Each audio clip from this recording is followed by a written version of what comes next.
The frame on the bedside table is tilted. Not a big deal. Nothing that stands out. A small thing. But inside it's like something was pulled under my skin. In my chest, a sharp jolt like my heart skipped a beat. I pick up the frame. A photo from our anniversary. We're smiling. I'm wearing a shirt I don't recognize. She's holding a bouquet I never gave her. In the background, a restaurant I don't think we've ever been to. Or have we? I don't know what's worse, that I don't remember or that everything feels fake. I look at her in the photo. She's looking somewhere past me. In the moment the picture was taken, she already wasn't with me. Or maybe I never stood beside her at all? I put the frame back and immediately feel my hand tremble. A thin, uncertain vibration like I'd held something radioactive. I sat on the edge of the bed. The blanket was crumpled. Not how I leave it. I always folded it diagonally, neatly tucked under the pillow. Everything in the room seems the same. But like in a movie where someone rebuilt the set from memory. I ran my finger across the wooden surface of the nightstand. A mark remained. Dust. Which means the frame had been moved recently. I went to the bathroom. The mirror was slightly ajar. I usually keep it closed. On the shelf, a foreign bottle. Men's. The scent, not mine. Cloying with citrus notes. Too bold. I always preferred woody ones. I went back to the bedroom. She was asleep, curled up. Face to the wall. Hand under the pillow. I knew her phone was there. She didn't use to hide it. Now it's always with her. I sat down beside her quietly so I wouldn't wake her. Looked at the line of her back like an unfamiliar landscape. I used to know every dimple, every breath. Now I guessed. No one told me I'd lost something important. They said, rest. You're home. Everything's fine. The photographs show a version of me I don't remember. With a woman I'm no longer sure I trust. Why do I feel like someone else has been living in this house instead of me? She stood at the stove, in pajamas, hair in a bun. A normal morning. So normal it felt fake. She made coffee. By hand. Like before. No capsule, no machine, just a seive on low heat. That was my smell. My memory. My before. Look, she said, placing the cup in front of me. Just how you like it. I took the cup. Burned my lips too hot. Took a sip. And instantly knew, no. This isn't my coffee. The bitterness is different. The acidity is different. Everything is off. I looked up. She was watching me with such warmth, such tenderness, that for a second I believed. That maybe everything really was okay. That it was just a morning. Just coffee. Just us. But then she stepped back. Just slightly. Almost unnoticeably. Like muscle memory. Like her body no longer remembered my closeness. And I felt my lips go cold from the unfinished sip. Why does her care now feel like something foreign? I drank slowly, as if every motion could bring my memory back. But all that returned were questions. Why did she remember the seive when she'd been drinking lattes from the machine for a year? Why did she say, just how you like it, when I'd switched to light roast and no sugar long ago? I watched her movements, they were too confident. Like a rehearsal. As if she'd learned what I liked without ever living it beside me. Everything will be like before, she said, placing a plate with an omelet. We just need time. I nodded. Said, I believe you.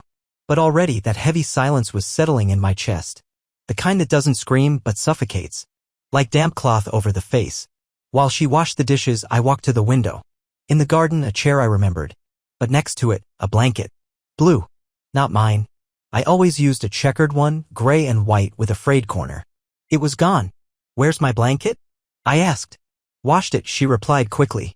It was old, remember? I didn't remember. I knew it had been there. That I used to fall asleep in it on the veranda. But I didn't remember her ever washing it. I wanted to ask more. But she turned and suddenly kissed my forehead. Softly, gently. Like a mother, not a wife. And I froze. That kind of kiss we'd never had. Ever. Too caring.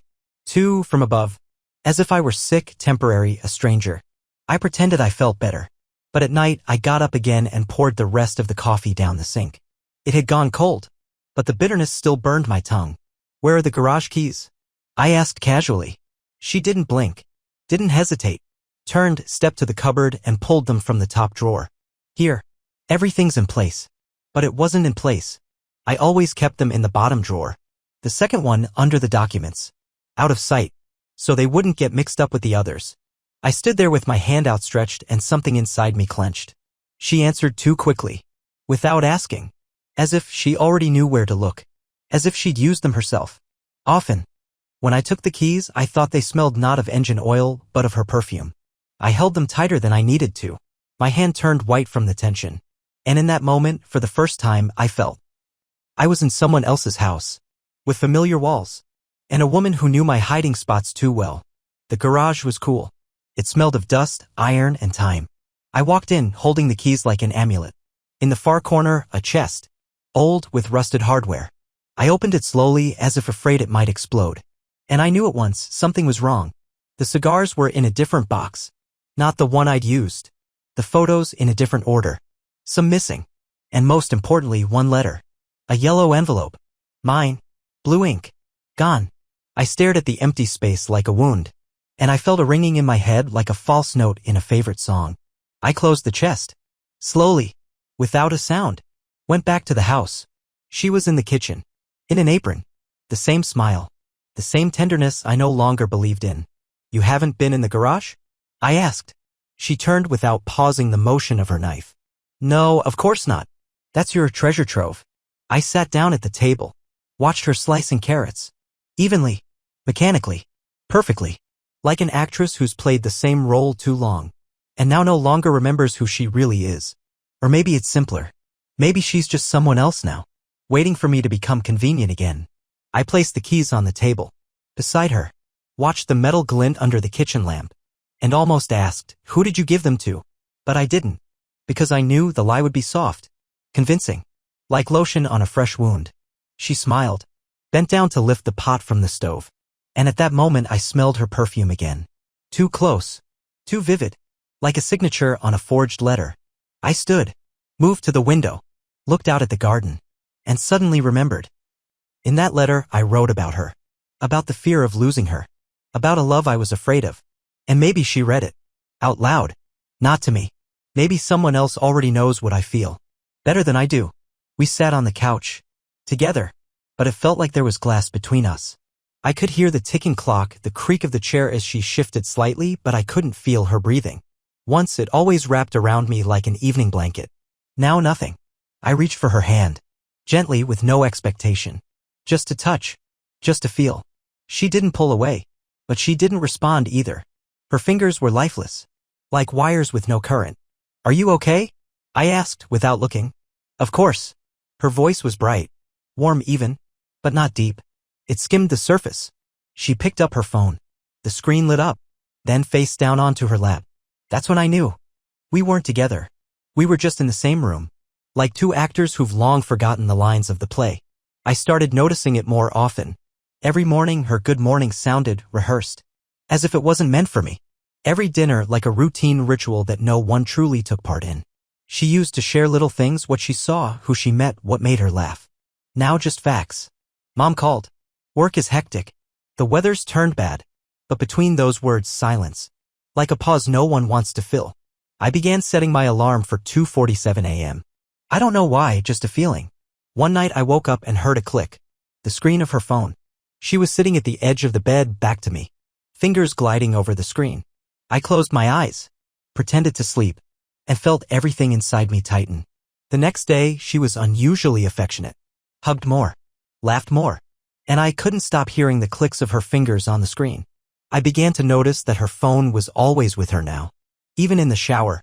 Even in the garden. It had become an extension of her hand. Like a lock. Like a password. Sometimes I thought, maybe I really am paranoid? Maybe she's just worried about me, being careful like I'm something fragile? But then why do I feel like I'm just a memory in this house?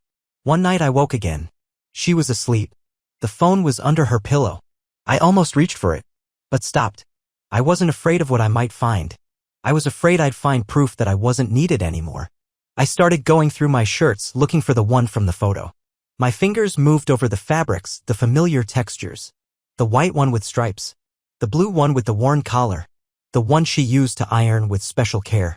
And then an unfamiliar color. A gray-blue tie, slim, with a barely visible pattern. New. No creases. Not mine. I held it up to the light. It smelled different. Not my cologne. Not her perfume. A strange, sharp, slightly sweet scent like a hotel lobby. I froze. Is it yours? I asked behind her. She was silent for a beat too long. Probably a mix-up at the dry cleaners. But we never used dry cleaning. Ever. I hung it back. Slowly.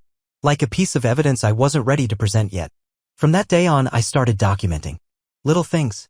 like a witness after a crash. I kept a notebook, hiding it behind books on the shelf.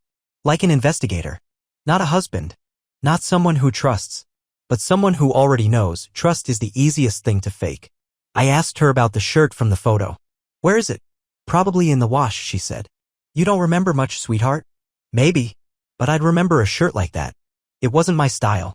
Too bright. Too foreign. That evening, I quietly opened the wardrobe with her things. They're a scent. Not hers. The same one as on the tie. Hiding between the folds of her coat. Caught in the air when I moved slowly. I began to notice something else. She stopped leaving clothes in the laundry basket. Everything straight into the wash. Straight to drying. No traces left. Too clean. One day I came up behind her while she was folding clothes. Wrapped my arms around her.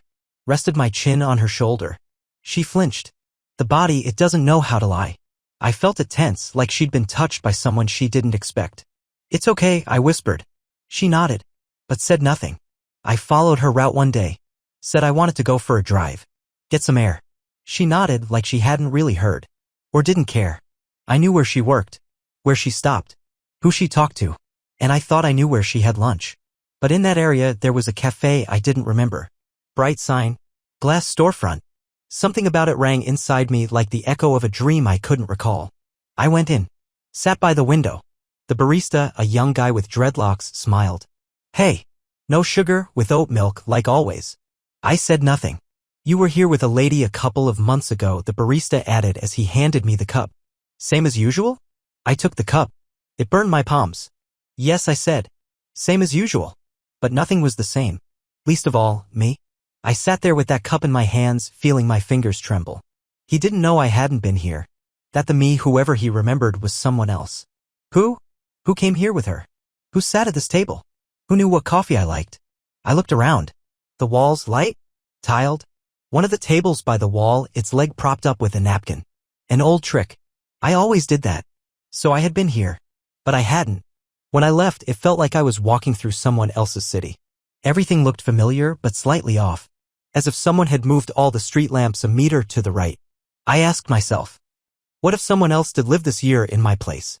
Someone who spoke in her voice, wore my clothes, laughed in my home? I drove back. She was in the garden, watering flowers. Smiled. Good drive. Very. I kissed her cheek. The scent was the same, vanilla, as always. But her skin, different. Closer than it should be, yet farther than ever. That night I opened my notebook again. Wrote, cafe. Barista. No sugar. Oat milk. With her. A couple of months ago. And below that, at the bottom of the page. How long was I really gone? I found the old phone by accident. Or maybe not. It was in the bottom drawer where we kept chargers, cables, and things we'd sort out later. It was dusty, no SIM card, but it powered on. I didn't know why I picked it up. My fingers just moved. While it booted up, my heart pounded too loud. Like it already knew I would find something. Something I shouldn't. But would. Inside, just a few messages. A couple of photos. And one voice message. I hit play. First, her voice. Laughing. Light. The way she hadn't sounded in a long time. He doesn't remember anything. We can start over. Pause. A man's voice. Low. Steady. I miss you. I froze. My throat tightened like someone had wrapped it in wire. And then it hit me. He knew. He knew I was there. That I was alive. That I was listening. And he didn't care. I listened to the recording 3 more times. The 4th time, I muted it. Just watched the indicator crawl across the screen. As if, by turning off the sound, I could unmake the truth. But the voice stayed in my head. Like a shadow on the wall that won't wash off. He doesn't remember anything. She'd said it lightly. Without fear. Without remorse. I sat on the floor. Back against the wall. Phone in hand. Fingers cold. Palms damp. Time meant nothing. I don't remember how many minutes passed. Maybe an hour. When I finally stood up, I felt something inside me snap. Quietly. No scream. No breakdown. Just a click. Inside. I walked to the mirror. Looked at my face. And for the first time, I realized it didn't belong to me. It was the face of a man who'd been replaced. Passed over. Played like a role in a script. I left the bathroom. She was sitting in the bedroom sorting laundry. Smiled. Did you find anything in the drawer? She asked, not looking at me. No, I said. Just old junk. She nodded. And I slipped the phone into my pocket. Not because I was afraid she'd find out. but because now I knew. And I wanted her not to suspect. I wanted to see how long she'd keep playing. She poured tea, quietly, carefully, as if everything depended on the perfect tilt of the teapot. Steam rose slowly. Jasmine, the scent she loved, not me.